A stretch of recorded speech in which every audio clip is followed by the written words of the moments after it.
नमस्कार दोस्तों। एक तरफ देश में लोग डीजल की कुछ बूंदों के लिए दौड़ रहे हैं, सरफुटबल कर रहे हैं, जूतम पेजार कर रहे हैं हमारे समृद्ध काल के अंदर। दूसरी तरफ वहीं पर नेता हमें बता रहे हैं भैया भविष्य की तरफ देखो, क्योंकि भारत का जो लक्ष्य है वह 2047 तक अपने देश को विकसित भारत बनाना। अब एक आम जनता वर्तमान के संकट की तरफ फोकस करे, इस संघर्ष से जूझे, इस संघर्ष से लड़े, या फिर 2047 के सपने देखें। अब लेकिन सवाल ये है कि जिस देश का वर्तमान ही अंधेरे में हो, क्या उसका भविष्य सिर्फ भाषणों से चमक सकता है नेताओं के? सोचिए, महाराष्ट्र में डीजल से भगदड़ हो रही है, उत्तर प्रदेश में बिजली गायब पड़ी है, बिजली की कमी से त्राहिमाम मचा हुआ है, गुजरात में पानी के लिए 45 फीट नीचे महिलाएं उतर रही हैं। एक छोटे से गड्ढे में थोड़ा सा पानी आ रहा है, उसको निकाल करके अपने बर्तन में भर रही हैं। और इसी बीच सत्ता क्या कह रही है हमसे कि पुरानी बातें भूल जाओ, हमने क्या करा उसे भूल जाओ, केवल भविष्य की तरफ ध्यान दो। तो गाइस, आज के वीडियो में सिर्फ राजनीति नहीं होगी, ध्यान रखिएगा। ये उस भारत की तस्वीर होगी। इस वीडियो के माध्यम से वो तस्वीर आपको बताई जाएगी, दिखाई जाएगी, जिसे कैमरे से छिपाया जा रहा है। क्योंकि गोदी मीडिया बोलती है सब चंगा सी, थोड़ा सा संघर्ष करिए, थोड़ा सा जनता को सेक्रीफाइस करना है, बाकी सब ठीक हो जाएगा। सोचिए, देश में इस वक्त ना 3 चीज़ें सबसे ज़्यादा चर्चा में हैं: पानी, बिजली और डीजल, मतलब ईंधन, मतलब पेट्रोल। लेकिन हैरानी की बात पता क्या है? इन मुद्दों पर जवाब देने के बजाय अब देश को 2047 का सपना दिखाया जा रहा है। सवाल है कि 2026 की समस्याएं कौन सुलझाएगा? अगर कोई व्यक्ति प्यास से मर जाए और पेपर लीक की वजह से कोई अगर छात्र अपने प्राणों का त्याग कर रहा है, तो आखिरकार इस समस्या को कौन सुलझाएगा? Think about it. So guys, diesel की कुछ बूंदों के लिए भगदड़ हुई थी। महाराष्ट्र के बलडाड़ा जिले का एक वीडियो काफ़ी अधिक हुआ है वायरल। सोचिए, लोग हाथों में प्लास्टिक की कैन लेकर के ऐसे दौड़ रहे थे जैसे कोई राहत सामग्री बांटी जा रही है किसी नेता के द्वारा। नहीं, वो भगदड़ थी पेट्रोल खरीदने की भगदड़ थी। जी हाँ, क्योंकि पेट्रोल पंप पर डीजल खत्म हो गया था। ठीक है, लंबी लंबी लाइन लगी हुई थी, बस नए टैंकर के आने का इंतजार हो रहा था। जैसे ही टैंकर आया, बैरिकेड हटे, लोग उसके ऊपर टूट पड़े। तो सर, ये वही देश है जहाँ पर राशन के लिए भी लोग टूट पड़ते हैं। जिस देश की आधी से अधिक जनसंख्या, जी हाँ 80 करोड़ जनसंख्या हमारे भारत देश की, आज भी 5 किलो के फ्री राशन पर पल रही है। क्या वो देश इतना मजबूत हो सकता है? Think about it. सोचिए, ये वही देश है जो दुनिया की चौथी सबसे बड़ी अर्थव्यवस्था बनने की बात करता है। जी हाँ, न्यूमेरिकल आंकड़ों में, इंडेक्स में हम काफ़ी चरम पर हैं। लेकिन ज़मीन पर हाल ये है कि लोग डीजल के लिए धक्का मुक्की कर रहे हैं। और ऐसी कंडीशंस क्यों ही भारत की, पता है आपको? हमारे पास एक्चुअली स्टोरेज कैपेसिटी काफ़ी कमज़ोर थी। बाकी देशों के पास में स्टोरेज कैपेसिटी क्रूड ऑयल की काफ़ी अधिक है, जबकि तब हमने इतनी स्टोरेज कैपेसिटी कम करी जब हम 85% अपनी नीड का इंपोर्ट करते हैं क्रूड ऑयल। मिडिल ईस्ट में हल्का सा 70 डेज़ का 70 दिन की जंग छिड़ी नहीं, इसमें हमारी इतनी हालत हो गई कि हम लोग रहते की तरफ फैल गए। हमारे विश्व गुरु के बाबूजी पीएम मोदी जी आते, जनता से अपील करते हैं ये मत करो, कालपूर करो, एक काम करो, वर्क फ्रॉम होम करो, और ख़ुद कितने लीटर पेट्रोल स्वाहा कर रहे हैं अपनी रैली के अंदर। या फिर वो तमाम बातें आपको अच्छे से पता होंगी, बार बार मैं उसकी महाराजा आपके सामने नहीं करने वाला। तो सोचिए, जब जनता का भविष्य नहीं, अगली सुबह की चिंता होना, तो बड़े बड़े विज़न भाषण लगते हैं। जी हाँ, अब सरकार कहती है कि घबराइए मत, सब ठीक हो जाएगा। कैसे ठीक होगा? आपने तो अपनी जिम्मेदारी से पल्ला झाड़ लिया अपनी 5 अपीलें जनता से करके। ठीक है, नेताओं को फ़र्क नहीं पड़ने वाला, अब भी लोगों को फ़र्क नहीं पड़ने वाला। पिसने वाली है इस महंगाई की मार में केवल एक आम जनता है, गरीब व्यक्ति। सोचिए, जो यहाँ पर पेट्रोल पंप के बड़े बड़े धन्ना सेठ मालिक हैं, वो बाहर की कंट्री को सस्ते में पेट्रोल बेच रहे हैं। जी आप बात करिए भूटान की, देखे जाके नेपाल के अंदर, देखे जाके बांग्लादेश के अंदर, इंडिया से एक्सपोर्ट हो रहा है यहाँ पे जो कंपनियाँ बेच रही हैं। तो क्या हम अपने उद्योगपतियों से ये बात नहीं कर सकते आप कि ये प्राइस क्यों बढ़ा रहे हो? थोड़ी राहत आम जनता को भी दे दो, भारतीय जनता को भी दे दो। लेकिन नहीं, लगातार ड्यूटी बढ़ती जा रही है, वैट लगातार इसी के ऊपर बढ़ते जा रहा है। फिर फाइनली ये कंडीशन देखने को मिल रही है हमको। भागम भाग, ब्लैक मार्केटिंग भी अब इसकी काफ़ी अधिक हो रही है। जिस राज्य के अंदर पेट्रोल नहीं मिल रहा है वह ब्लैक में मिल रहा है, चाहे आपका गुजरात हो चाहे आपके जयपुर क्यों ना हो। अब कुछ टाइम बाद यूपी की भी कंडीशन काफ़ी ख़राब हो रही है। अब कुछ लोग बोलेंगे अंधभक्त, भैया क्या हो गया, सेक्रीफाइस तो करना पड़ेगा, विकसित भारत बनना है भारत को। तो क्या जनता इतना सेक्रीफाइस नहीं कर सकती है कि कम से कम पेट्रोल यूज़ करे, सोना कम से कम खरीदे? पेपर लीक हो रहा है, पिछले 7 सालों में 70 पेपर लीक हुए हैं, तो उस पर पेशेंस बनाए भाई। पेपर लीक होना बच्चे का पेशेंस चेक करता है। ये मुझे घटिया कमेंट अपने वीडियो में मिला था। मैं कि जब तुम्हारे बच्चे पे बीतेगी, जो एक लंबे समय से तैयारी कर रहा है, जिसके आंखों के काले घेरे पड़ गए आँखों के नीचे, और जब वह पेपर दे के आएगा उसको चलो पता कि पेपर लीक हो गया, दोबारा उसको ज़ीरो से भी से मेहनत करनी है, तो क्या बीतेगी उसके दिल पर। क्योंकि ना दर्द का ना एहसास तब होता है जब अपना हाथ कटता है, ठीक है, दूसरे का दर्द किसी को लगता ही नहीं है।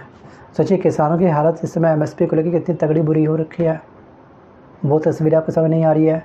और जो गोदी मीडिया है उस पर किसी भी बात की, इस मुद्दे पर कोई डिबेट चल नहीं रही है।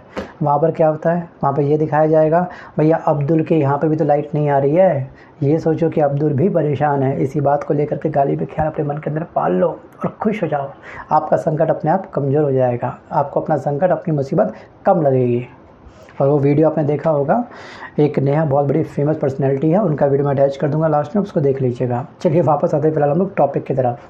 दोस्तों जब इलेक्शंस हो रहे थे उस समय पेट्रोलियम मंत्री के द्वारा एक बयान आया था कि सब कुछ कंट्रोल में है, हमारे पास पर्याप्त मात्रा में क्रूड ऑयल है, डीजल है, पेट्रोल है, कोई दिक्कत नहीं होगी।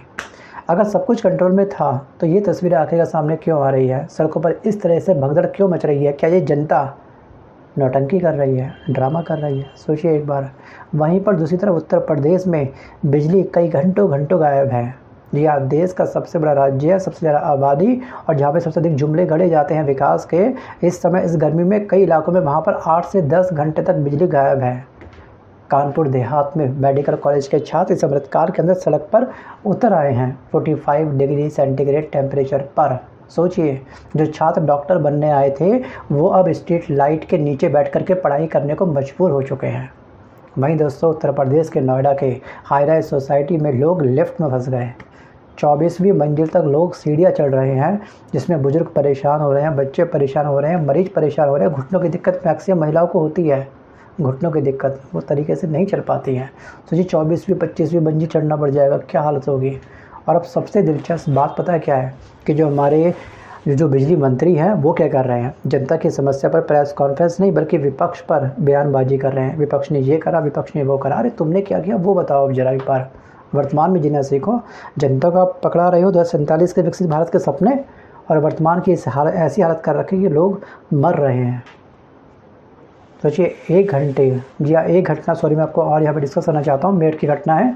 जी हाँ कुछ लोग मेयर के घर पहुँच गए थे। जी हाँ सरदना में लोग नारे लगा रहे हैं इस समय, कई जगह ट्रांसफ़र फूक रहे हैं गर्मी की वजह से, लेकिन टीवी डिबेट में क्या दिखाया जा रहा है, सब चंगा सी, सब बढ़िया है। दोस्तों जिसे अक्सर विकास का मॉडल बताया जाता है गुजरात में, वहाँ की भी हालत काफ़ी तंग चल रही है इस समय, काफ़ी खस्ता हालत है। वो वीडियो आपने देखा होगा ना, गुजरात के बलसाड़ वाला वीडियो की बात कर रहा हूँ, जहाँ पर महिलाएं 40 से 45 फीट नीचे कुएं में उतर रही हैं, रस्सी पकड़ करके सीढ़ी का रिस्क लेकर के नीचे जा रही हैं, और एक अपने बर्तन के पात्र में बर्तन जो है उसको भर रही हैं, गंदा पानी उसमें भर रही है, वो उनका पीने का पानी है। महिलाएँ जान जोखिम में डाल करके पानी ला रही हैं अपने घर में। 2026 की ये असली तस्वीर है, सिर्फ थोड़ा पानी भरने के लिए। ये नहीं कि उस कुएं में पर्याप्त मात्रा में पानी आ रहा होगा, नहीं, चिन्नक सा पानी है। वहीं दोस्तों इंदौर में भी जनता पानी के लिए गुहार लगा रही थी पुलिस वालों से, कैसे वो व्यक्ति रगड़ रहा था, जी हाँ हमको पानी दो, हमको पानी दो। ये हालत है हमारे विकसित भारत के। दोस्तों ये कोई फिल्म का दृश्य नहीं है, ध्यान रखिएगा कि फेक वीडियो, ये रियलिटी है हमारे अमृतकाल के, हमारे विश्वगुरु की। तो गाइस जब पानी के लिए इंसान ज़मीन के नीचे उतरने लगे तो समझिए विकास के पोस्टर और ज़मीन की सच्चाई बहुत अलग अलग हो चुकी है। हमको लगता है कि सब बढ़िया है, मैंने कि मुझे फ़र्क नहीं पड़ा, लेकिन आज नहीं कल ध्यान रखिएगा कि इस महंगाई की आग आप तक भी पक्का पहुंच सकती है। तो इसलिए आवाज़ उठाइए और सतर्क रहिएगा। और अब सबसे बड़ा सवाल ये है कि जब पीएम मोदी जी, हमारे इस विश्वगुरु के बाबूजी, जब 5 दिन की विदेश यात्रा करके वापस आए थे, तुरंत उन्होंने अपने मंत्रियों के साथ में एक बहुत हाई लेवल मीटिंग करी थी। जी आप प्रधानमंत्रियों की मंत्रियों के साथ में एक लंबी बैठक हुई थी, और उसके बाद संदेश क्या निकला, कंक्लूज़न क्या निकला, उस मीटिंग का रिजल्ट क्या निकला, कि जो बीत गया उसे भूल जाइए, भविष्य पर ध्यान दीजिएगा। जी हाँ अच्छी बात है, भविष्य पर ध्यान देना बहुत अच्छी बात है, लेकिन जनता यहाँ पर पूछ रही है क्या वर्तमान की समस्याओं पर सवाल पूछना गलत है? जनता का सवाल वही है कि हमारे पास स्टोरेज कैपेसिटी अन्य देशों के मुकाबले इतनी कमज़ोर क्यों है, इतनी कम क्यों है? वो भी तब जब 85% हमारी नीड इंपोर्ट पर डिपेंड है। तो हमने एक्स्ट्रा स्टोरेज क्यों नहीं करा? 70 डेज इस जंग को चले हुए कुल हुए हैं, इतनी जल्दी हम लोग रहते की तरह क्यों फैल गए? ये जनता सवाल पूछ रही है। महंगाई क्यों बढ़ी? जनता का सवाल है। पिछले 7 सालों में 70 पेपर लीक क्यों हुए हैं? ये बच्चों का सवाल है। महिलाओं के पास भी काफ़ी सारे सवाल है सुरक्षा को लेकर के, किसानों के पास सवाल है एमएसपी को लेकर के, सवाल हर तरफ है। लेकिन आप सवाल मत पूछो, आपका विज़न होना चाहिए 2047 के विकसित भारत की तरफ। बस आंखें बंद करो, 2047 के विकसित भारत की कल्पना करो, उसकी तस्वीर अपने अंदर अच्छे से बैठा लो, बस आपकी प्यास बुझ जाएगी।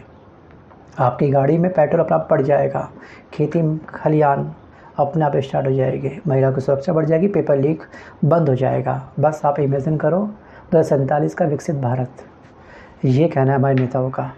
सोचिए करोड़ों लोग इस समय गर्मी से परेशान हैं, कई राज्यों में बिजली संकट हो रहा है, पानी की कमी लगातार बढ़ती जा रही है, ईंधन को लेकर के अफवाहें लगातार फैली जा रही है और ऊपर से महंगाई अलग है। लेकिन चर्चा किस पर हो रही है? इमेज मैनेजमेंट पर। तो कैसे इस वक्त अमृतकाल में दो भारत हमको दिखाई दे रहे हैं, भारत के दो हिस्से हमको दिखाई दे रहे हैं। एक भारत वो जो भाषणों में हमको चमकता हुआ दिखाई दे रहा है, आंकड़ों में अच्छी बात है, पेपर में हम लोग काफ़ी चंगे सी।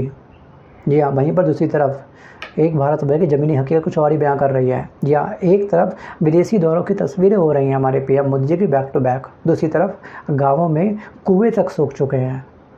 सोचिए इतना सा पानी, महिलाएं इतना जान का रिस्क लेकर के उतर रही है कुएं के अंदर, वो पानी भर रही है, वो पानी कितना गंदा पानी आपको दिख रहा होगा वीडियो में साफ साफ। सो गाइस, जनता को सपना दिखाने से पहले ना उसे चैन की नींद देना ज़रूरी होता है, और लोग चैन की नींद अब लेना भूल चुके हैं। हर इंसान डेली रात में एक बहुत बड़ी टेंशन लेके चल रहा है, कल कौन सा दाम बढ़ जाए, कौन सी महंगाई की मार उसके ऊपर पड़ जाए। और दोस्तों, किसी भी सरकार से नफरत करना मकसद नहीं होना चाहिए, लेकिन सवाल पूछना ज़रूरी होता है। लेकिन सवाल तो आप कम से कम पूछो, क्योंकि लोकतंत्र में जनता सिर्फ वोट देने के लिए नहीं होती कि वोट डाला बात खत्म रिश्ता ख़त्म, ठीक है। जवाब मांगने के लिए जनता होती है। जी हाँ, हमको जवाब चाहिए। तो अगर बिजली जाएगी सवाल होगा, अगर पानी नहीं मिलेगा सवाल होगा, महिलाओं के ऊपर अत्याचार होगा सवाल होगा, पेपर लीक होगा सवाल होगा, और अगर डीजल के लिए भगदड़ होगी तो सवाल होगा। और सवाल पूछना देश विरोधी नहीं होता है। जी हाँ, अगर सवाल पूछेंगे कुछ बोलेंगे तो फिर देश विरोधी इंसान है ये।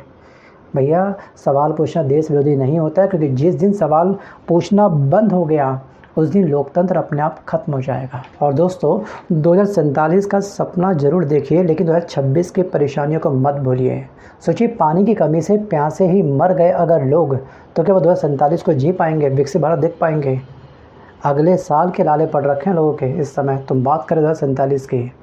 एक वो देश देखिए, हमारा पड़ोसी देश चाइना, आज़ादी के समय इसकी हमारी जीडीपी भी कोई इक्वल थी, उसने वर्तमान को मैनेज किया, और इस समय चाइना की जीडीपी हमसे कितना गुना है। हमारा पूरा बाज़ार मेड इन चाइना से बटा हुआ है।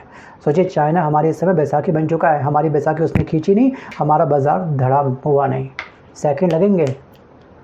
सोचिए, ये हमारा विकसित भारत, कंपैरिजन करके देखिएगा।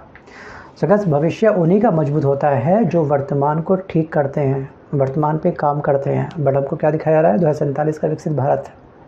Think about it.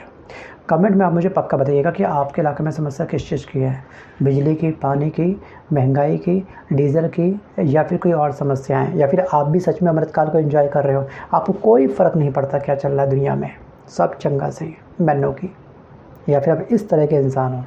अपनी राय आप मुझे कमेंट करके जरूर बताइएगा। सो गाइस, आज के इस वीडियो में बस इतना ही। मिलता हूँ जल्द नए वीडियो के साथ, तब तक के लिए धन्यवाद।